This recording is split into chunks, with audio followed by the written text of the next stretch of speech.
Good afternoon. My name is Doug Holder, and I'm here with poet Kevin Carey. Welcome, Kevin. Thanks. Glad to be here. Okay. Kevin Carey teaches in the English department at Salem State University. He writes poetry, fiction, drama, and the occasional personal essay. His work can be found in several literary journals.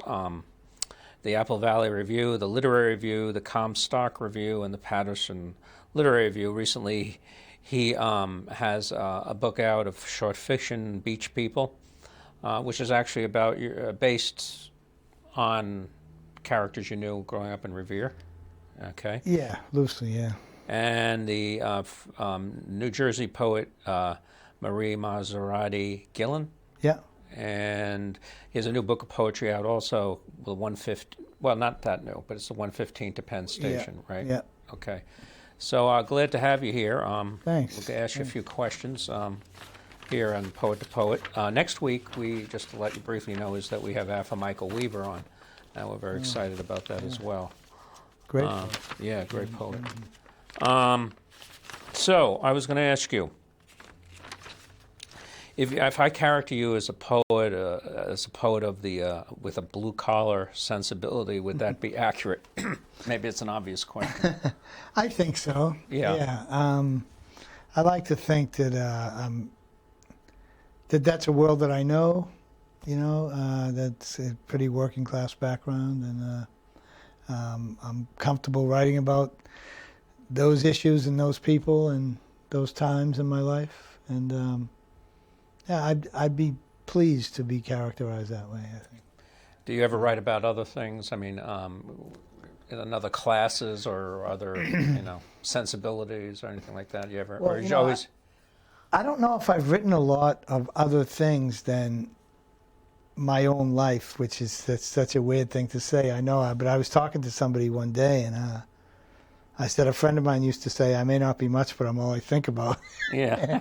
and I was thinking that if I was going to write another book, that I'd have to start looking for things to write about other than me or people that I knew or things that I experienced, because I think I'm starting to run the well dry with that.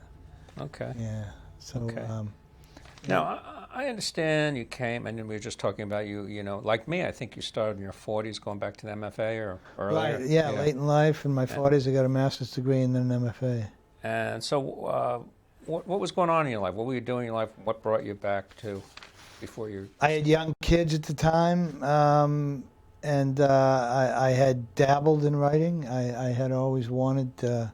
I liked the idea of being a writer. And some people like the idea of being a writer, but when they actually do the writing, that's the difficult point. Well, maybe that was me years ago. Yeah, right. It was like I liked the idea of being a writer, right. But I wasn't writing enough to be right. a writer. Right. And I was. And what was your idea of a writer? Oh, I don't know. Sitting in cafes in Paris, or brooding on the beach living the bohemian life, you right, know. Yeah. Did you ever? No, not really. No. Yeah.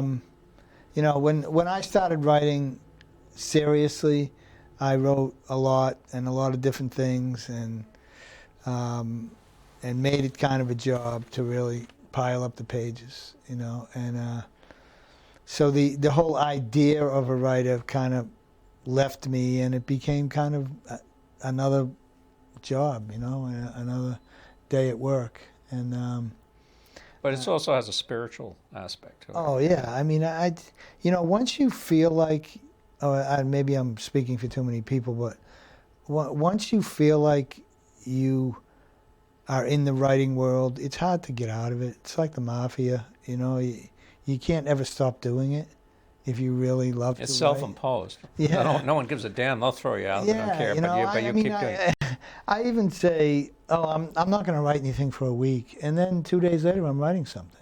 Yeah, and you feel lousy if you're not writing. Yeah. So it's a blessing and a curse. There's a lot of rejection with it, and you have to grow a little thicker skin as you go, which I've done, I think, And like I tell my students, it's a numbers game. If I show you my submittable page, there's a lot more rejections than there are people accepting things from me. So, but you stay with it and you learn from every rejection, and you Yeah, it's like Lynn Lishman. You know, she sends out to everyone about 200 poems, and two are accepted. You know, but yeah. So, But she's a great I- poet. If Lynn's listening out there, I like her. I wouldn't change it though. I have no shortage of things I want to write. Yeah. Good. Now, we were just discussing, you know, because you went to graduate school in New Jersey. Fairleigh Dickinson University. Fairleigh Dickinson. Yeah. And in Patterson was a hotbed. William Carlos Williams, Allen Right, Ginsberg, and right, others yeah. came out of there. I was just reading in the New York Times today that the red wheelbarrow, that William Carlos Williams' famous Right, poem, everything depends on the word wheelbarrow, right? Yeah. And was actually they researched and found the owner of that red barrel was an elderly African American guy, and they put a monument in front of his house. And That's great. Yeah. but anyway, Mario, you did a documentary about Mario Maria. Maserati Gillen. and she's a celebrated poet in Paterson, New Jersey. Is there a Paterson School of Poets like the New York School of Poets? And what about this woman interested you so much? Well, I had friends when I was in that MFA program who were New Jersey poets, and they used to go on these retreats that were run by Maria Gillen. And so I said, yeah, I'll go. And they were at a convent, and you go on a Friday and write poems till Sunday and eat and hang out with other poets. And I just really liked her as a person. She was very supportive, and she looks at poetry as a way of preserving history. And her poetry is really narrative in that sense. It's about people and places that she grew up and things that happened to her, similar to the poetry that I write. And she's made a life out of that narrative poetry. And I think there's something about Paterson that's really interesting from a historical standpoint when you see it come alive in that poetry, you know. And it certainly is a birthplace of some great poets, you know. And so I don't know. I think there's something about Paterson and its urbanness and its Americanness and just the way that that poetry is treated in that section. Is that similar to Revere, kind of, Paterson in a way? Well, I don't know any Revere poets. I don't either. I know a fiction writer like Morello. Yeah. But I don't know any poets, but there probably are. But there's a guy named Rusty Barnes. He lives out there in Point of Pines. Does he really? Yeah. Yeah, I didn't know he lived there. I know that name. Yeah. There's just something about Paterson and Maria and that whole school of poetry out there that I found really interesting. So I was lucky to be a small part of it. Now, in your collection, Beach People, it was not really a collection. It's a short fiction, right? Yes. Yeah, it's made into sections. Snippets of fiction. Yeah. That's exactly what I did, and I didn't think we knew we were doing this together. But mine was portrait of an artist as a young poseur. Yeah. And your collection, Beach People, it's written in a very lyrical style, sort of a prose poetry. Why did you decide to do it in that fashion rather than just in the standard prose style? I'm not sure exactly how it first came to me. It was an idea that I had to just kind of capture these moments of these people's lives intersecting at this one place on the beach. And it just came out in a brief manner. I never spent too much time on one person without moving on to something else, and it felt a little like poetry in that way. But you're right. I think it's more lyrical fiction if there is a demarcation between the two, you know. And then once I got into the rhythm of that, of these very short snippets, it just felt really wonderful to read in that way, you know, that I could carry on a story with minimal information from page to page. And I guess I got lucky with it. These Beach People who were it's a sort of a subculture of people who lived near Revere Beach. Right. Sort of like the subculture when I was young, hanging in the rooming houses in the Back Bay and the characters hang out the Audubon Pen and Yeah, Harvard yeah, Square. yeah. All kinds of characters. A rich mother lode of material. It's interesting. They hang out at this last spit of land before it becomes the ocean. I was just wondering, do you think the ocean, they're attracted to this, other than they have limited options, but do you think the ocean provides them at least of a glimpse of a horizon in their sort of dead-end lives? And you look out at the ocean and there's... Yeah, I guess it could be a horizon of hope, or it can also be a kind of a shattered dream, Yeah. Someplace you're never going to get Yeah. to or out of, and I think the ocean always does that. It instills this sense of awe and wonder, and sometimes that makes you reflect on things you don't want to reflect on, or it makes you think of the possibilities, right? And I think it can work both ways. And for these people, I like to think that these are the people on the other side of the beach. They're not lathering on the suntan lotion and laying in the chaise lounges. These are the people working the beach or trying to making survive food, on the making beach. pizza. Yeah, and so it's kind of two different worlds connected across a boulevard, and they're in the same world, but they exist in different worlds. That's how I... Did any of these folks who are still around recognize themselves in this? I haven't heard anything yet. Right. Unless you find something burning an effigy on your front lawn, right? And, several of the characters were inspired by people who are no longer with us. And so it's safe to be a little more direct. Did you consider yourself at any time as part of that crowd? I think I'm in there, certainly, in a few different ways, and I think there are characters that I grew up with and witnessed and had experiences with that maybe 2 or 3 people became one character, so I there's a lot of fictional license going on with this, with the background here. Good. The Penn Station poem from your another collection, the 115, a very handsome edition here. The 115 to Penn Station, up there.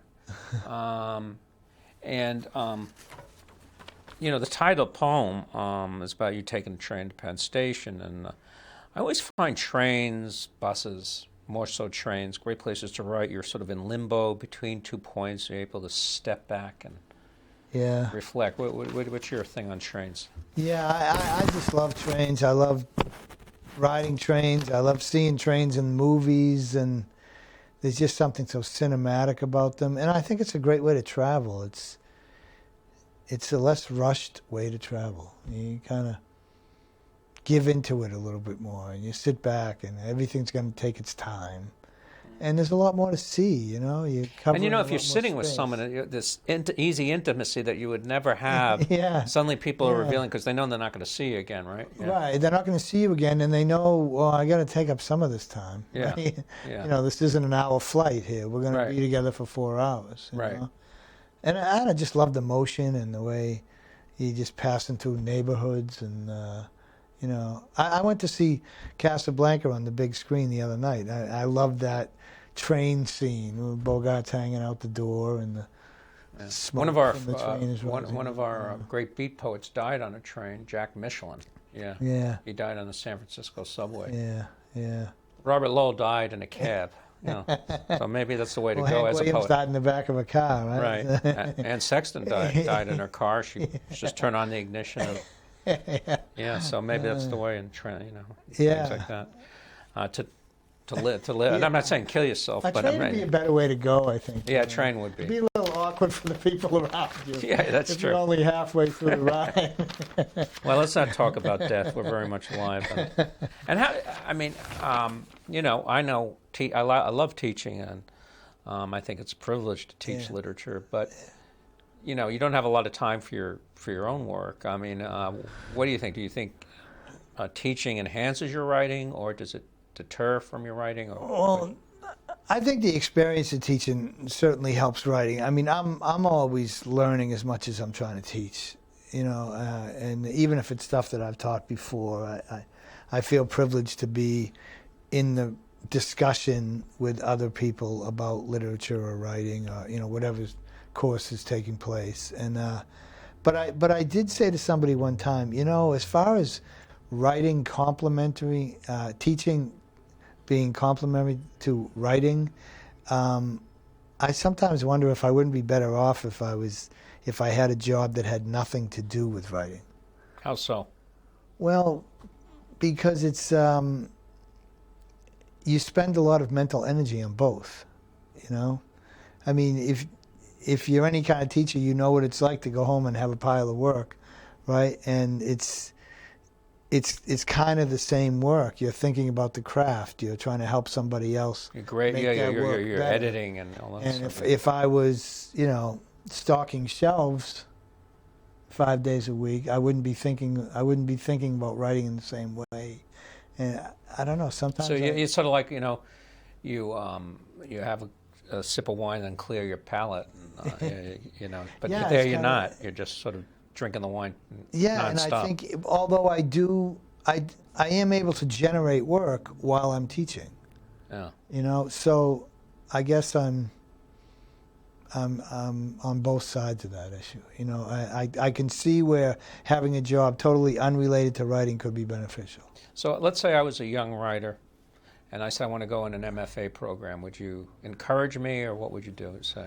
Well, I can only tell you how it was for me. When I went to get an MFA, I had been writing a lot, and I had a pile of work, and I chased people around that MFA program and asked them to read this and read that. And that's what they're there for, to read. Right, and they were very good to me, and Yeah. people put up with me, and I got a lot of wonderful feedback on a lot of other stuff besides the classes we were taking.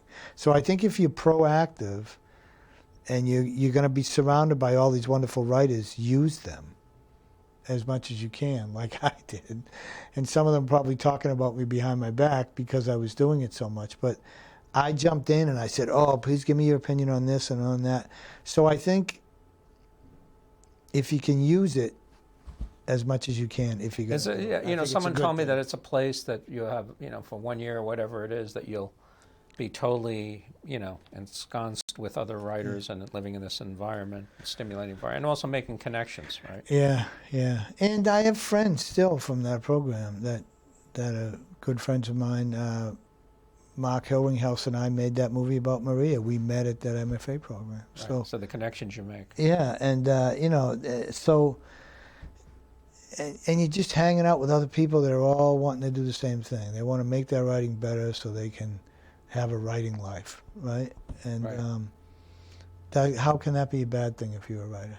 Can't be. So yeah. Do you ever go to these retreats? Like reunions to the MFA? No, program? like retreats. Like I do like go. Maria Gillen and Laura Boss run one in New Jersey twice a year. I usually go once, yeah. and it's at a convent across from a convent in Mendham, New Jersey.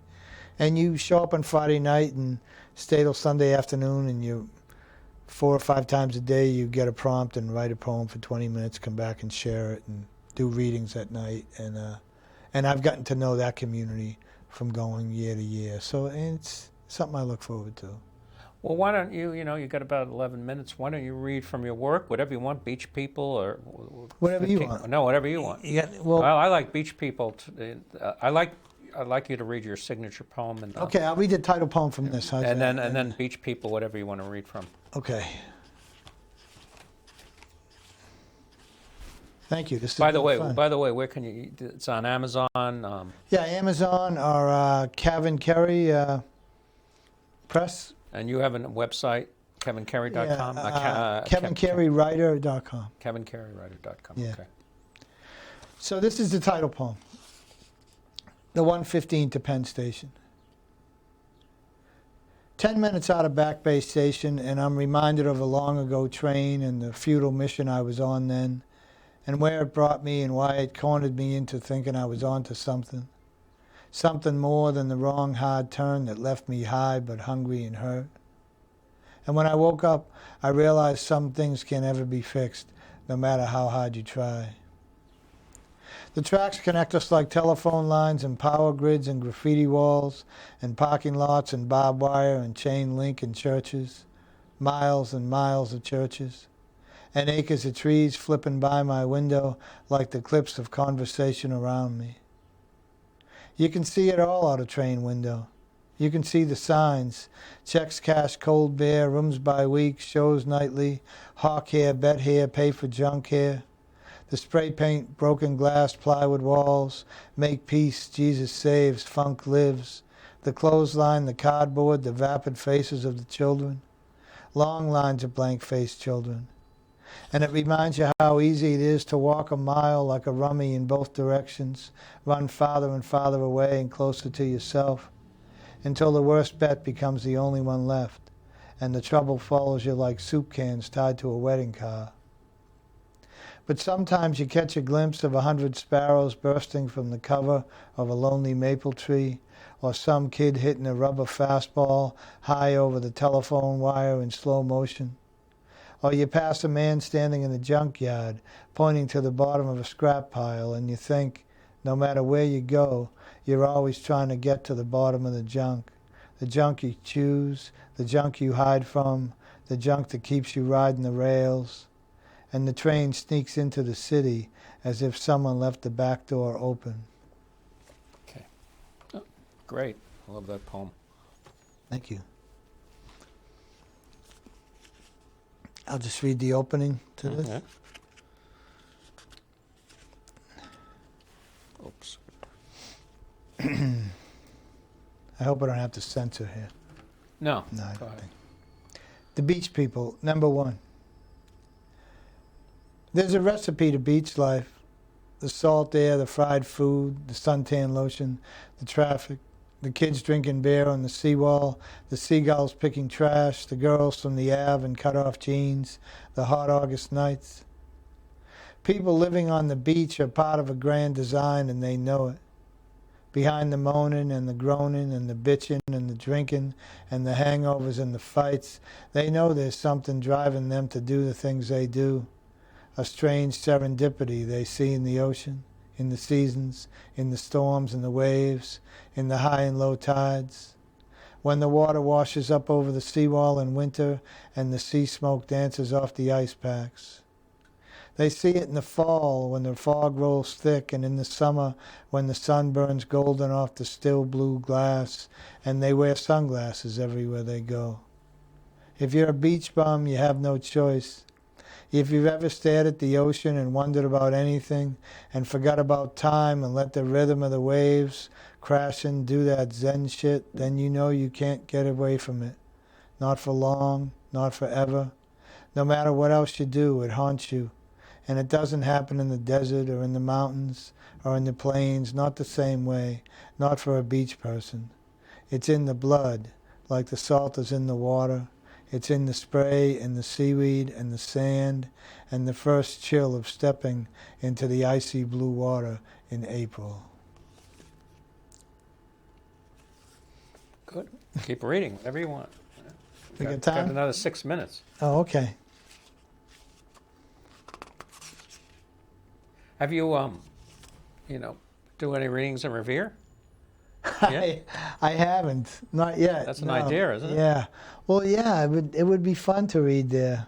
I have a book that I'm trying to finish that would include this as part 2 of the book, and the first part would be about 10 or 11 short stories, all situated on the beach. Yeah.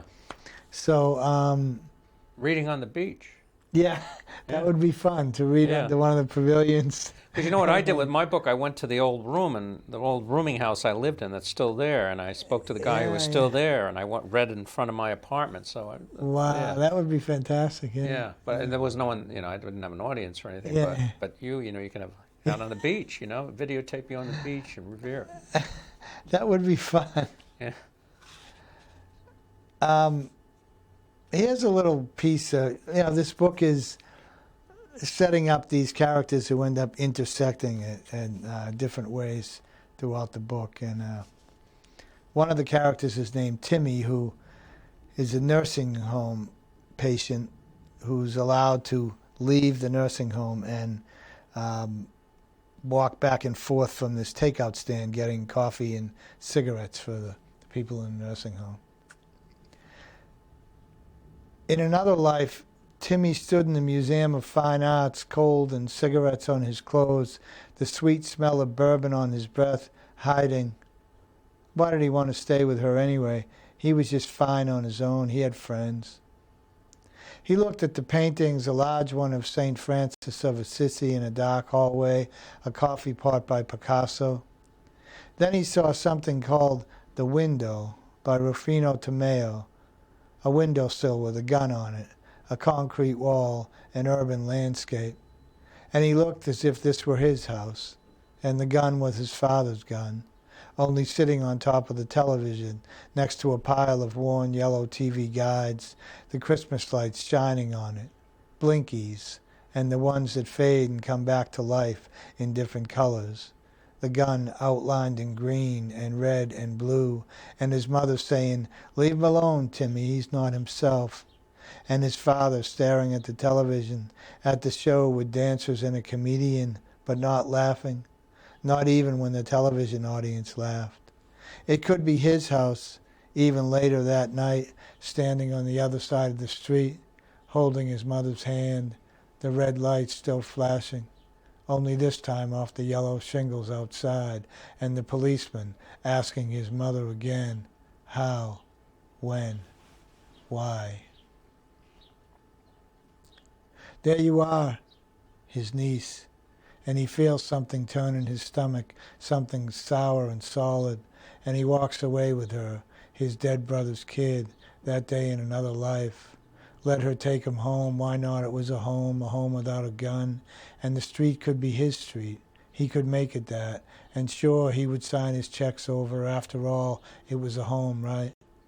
And when they stopped coming, when he stopped signing, and she shrugged her shoulders and told him no more, and not long after, he moved 2 towns away to the nursing home across the street from Sal's, the 56-year-old new guy with the wobbly legs.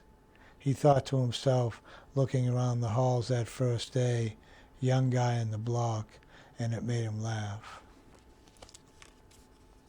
Well, you still have time for another one. Oh, really? Okay. By the way, no, but maybe let's just ask you. You have this new documentary you're going to be working on. Well, tell me about that. Yeah, it's the working title is Unburying Malcolm Miller, who's a Salem poet who passed away and was living in kind of obscurity and would walk 20 miles a day around the city of Salem and find places to type his poems. And this professor at Salem State, Rod Kessler, has made it his mission to bring these poems back to life since Malcolm's passing. And so there's a lot of people that have interesting stories about him, and some kind of wild, some a little dangerous, and some fascinating. So we're hoping that that it'll take off, and we're going to begin shooting that this week. Well, thank you very much, Kevin Carey, for being on Poet to Poet, Writer to Writer.